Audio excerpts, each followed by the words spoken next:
ওয়া মা আরসালনাকা ইল্লা রাহমাতান লিল আলামিন।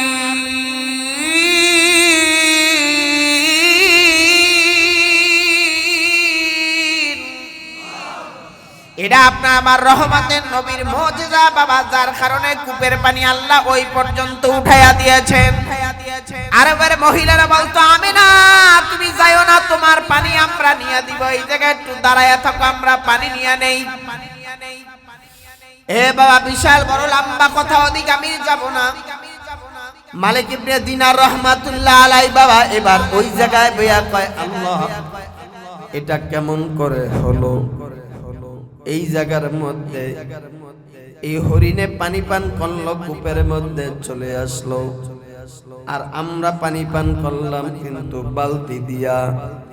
এই বাবা আল্লাহ তাআলা রব্বুল আলামিন ইলহামের মাধ্যমে কয়, এই মালিক ইবনে দিনার কয়, একটা পশু পাখি কূপের কিনারায় আসলে 100 আমি আল্লাহর প্রতি তাওয়াক্কুল করে আসে।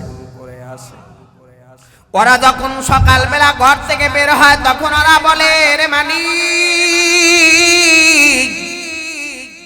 সারাদিন আমাদের ঘরের ভিতরে এক মুষ্ট চাল নাই, ডাল নাই, খাবার নাই রে মালিক। বের হলাম, তুমি আল্লাহ খাওয়াইলে খামু, তুমি আল্লাহ না খাওয়াইলে করার কিছুই নেই। আর আমরা মানুষ বাবা কি করি? হে মালিক ইবনে দিনার, তুমি রশিয়ার বালতি তুমি লইছো, তুমি মরুভূমির মধ্যে তুমি পানি পাইবা, বালতি আর রশি দিয়া উড়াইবা। যদি তুমি আমি আল্লাহর প্রতি তাওয়াক্কুল করে বের হতা, আমি আল্লাহ হরিণের মতন তোমার পানিকে আমি আল্লাহ নিজ থেকে বরাবর করে দিতাম। এ বাবা দুনিয়ার ভেতরে কয়দিন আর আপনি আমি বাঁচবো রে মুমিন? মালিক ইবনে দিনার রহমাতুল্লাহি আলাইহি বাবা আমার বয়ান প্রায় বাবা লাস্টের দিকে রে মুমিন।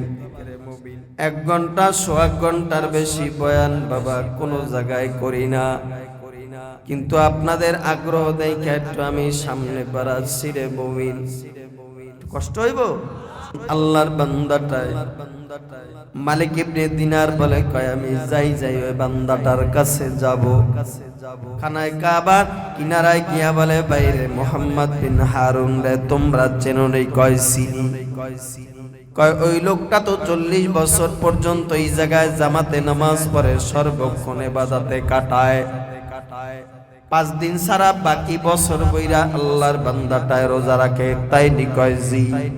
কয়নি থাকে কোন জায়গায়? কয় মরুভূমির মধ্যে একটা গাছ আছে, ওই গাছের নিচে বসে ওনার জীবন কাটায়, ওই জায়গায় সারা দিন রাত ভরে ইবাদত করে আর নামাজে দাঁড়াইয়া থাকে। মালিক ইবনে দিনার রহমাতুল্লাহি আলাইহি ওখান থেকে বাবা হজের কাজ শেষ করে ওই জায়গায় চলে গেলেন। যাই দেখলেন আল্লাহর বান্দা কুরআন তেলাওয়াত করে রে মুমিন।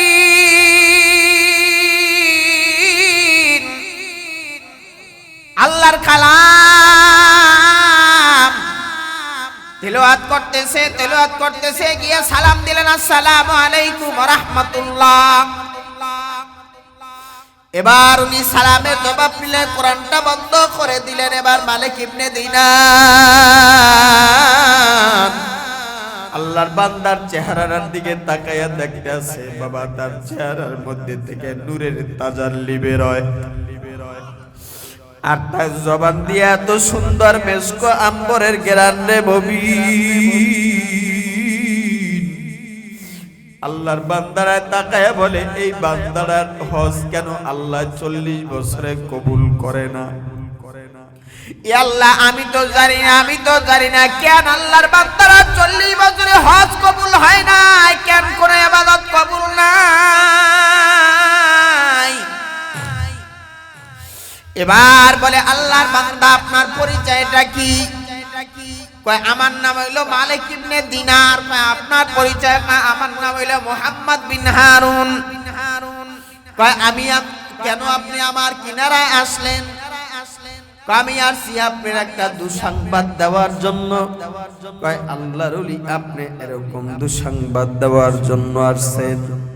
এই 40 বছরে আপনার মতন 40 জন আবদাল আল্লাহর বান্দারা আমার কাছে একই সংবাদ নিয়ে আসে। এই 40 বছরে একজন দুইজন না 40 জন আবদাল আল্লাহর ওলিরা আমার কাছে একই সংবাদ নিয়ে আসে। মালিক ইবনে দিনার রাহমাতুল্লাহ আলাইহি বলে, কি ব্যাপার বলেন কি ব্যাপার, আপনি একটু বলবেন নি? কয়, হে আল্লাহর ওলি, আপনি দেখেন আমার হাতের দিকে তাকায় দেখেন, আমার ডান হাতটা নাই, আমার বাম হাত দিয়ে আমি আল্লাহর কালামের পাতাটারে আমি উল্টাই, আমি এক হাত দিয়া সব আমার কাজ করি, আমার ডান হাতটা আমার নাই। কয় কেন নাই বলেন। এবার মুহাম্মদ বিন হারুন বলে, কয় আমি একদিন এক সময় আমি মদের খুব আমার নেশা ছিল, মদ খাইতাম। মদ খাইয়া অচেতন অবস্থায় আমি আমার গৃহের মধ্যে ফিরলাম। ফেরার পরে আইসা দেখলাম আমার ঘরের মধ্যে বিবি, আর দেখলাম আমার মা এক জায়গায় কনকনে শীতের রাত, প্রায় রমজান কাছাকাছি শাবান মাসের শেষে দিয়া আমার মা এক জায়গায় বিশাল বড় একটা চুলার কুণ্ডলী, ওই জায়গার মধ্যে চুলার কিনারায় বসে বসে আগুনের কিনারায় দাঁড়ায় আগুন পোয়ায়। রাতের মধ্যে সন্ধ্যা রাত্রের মধ্যে আগুন পোয়া, বিশাল বড় আগুনের কুণ্ডলী ওই জায়গার ভিতরে আমি নেশাগ্রস্ত অবস্থায় চলে আসলাম। আমার মা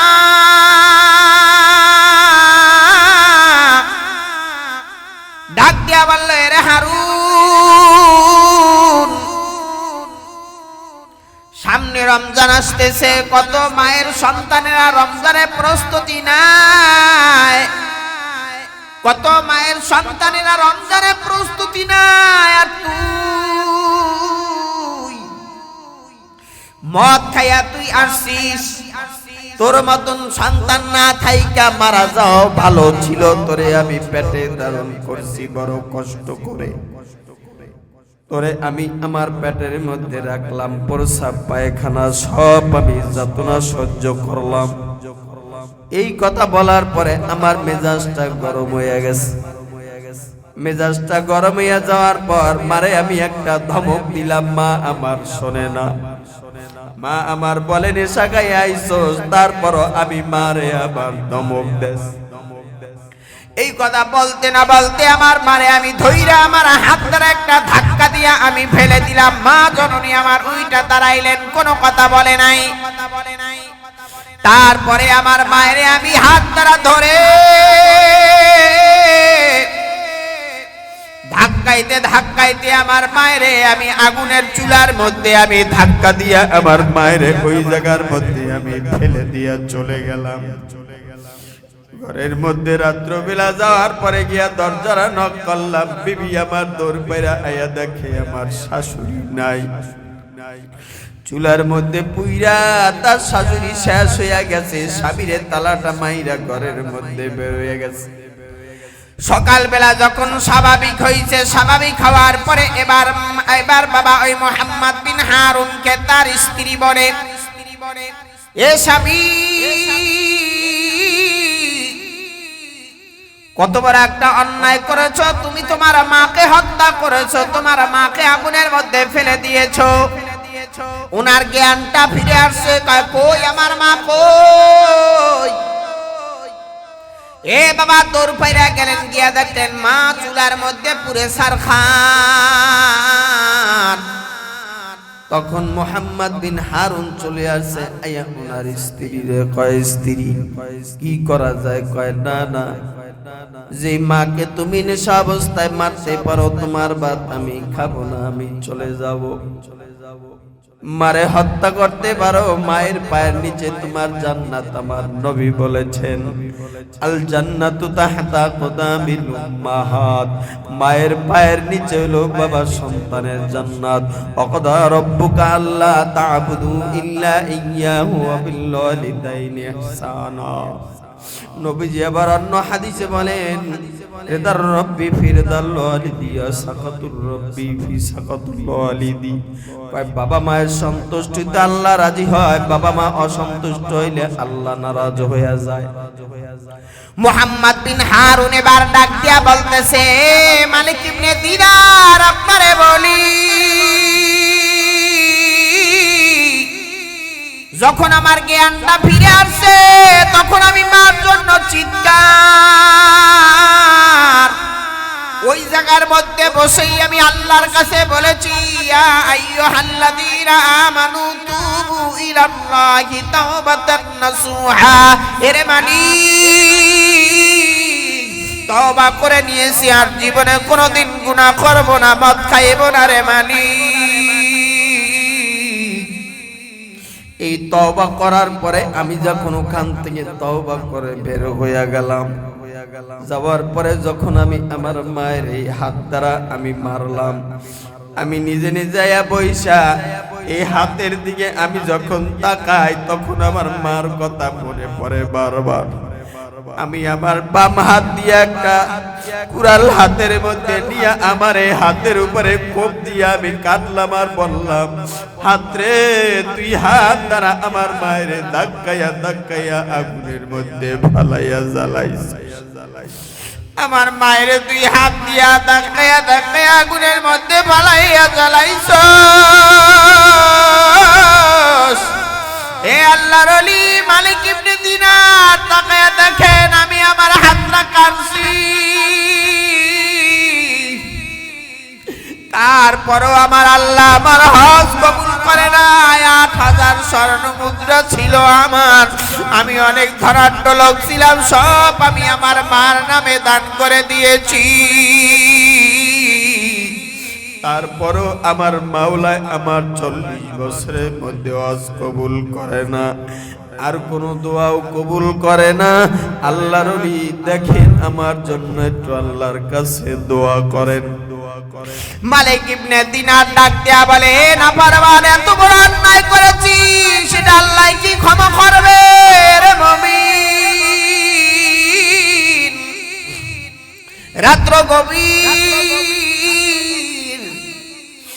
গভীর রাতের মধ্যে রে বাবা, এবার মালিক ইবনে দিনার রাহমাতুল্লাহ আলাইহি ঘুমায়া রইছে। বাবা ঘুমের ঘরের মধ্যে আল্লাহ তাআলা রব্বুল আলামিন ওই গভীর রজনীতে বাবা এবার মুহাম্মদ বিন হারুন রাহমাতুল্লাহ আলাইহি ওই দিনে আল্লাহর দরবারে গভীর রাতের বেলায় এমন ভাবে করুণ কাহিনী লয়ে একটা হাত বাড়ায় দিয়া বলে, আল্লাহ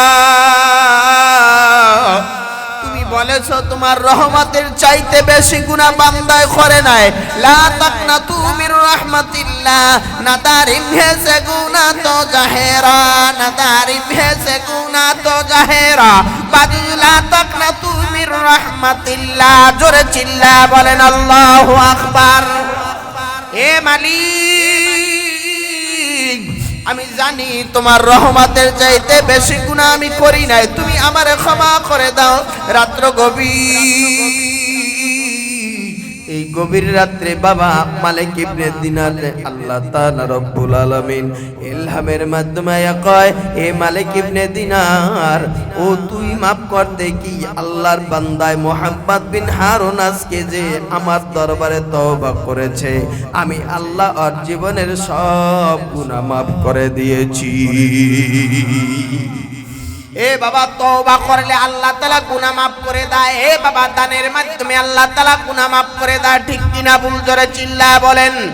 হে বাবা মাদ্রাসা মসজিদের সাথে সম্পর্ক রাখতে কারা কারা রাজি? আল্লাহু আকবার বলে ধরেন বাজি।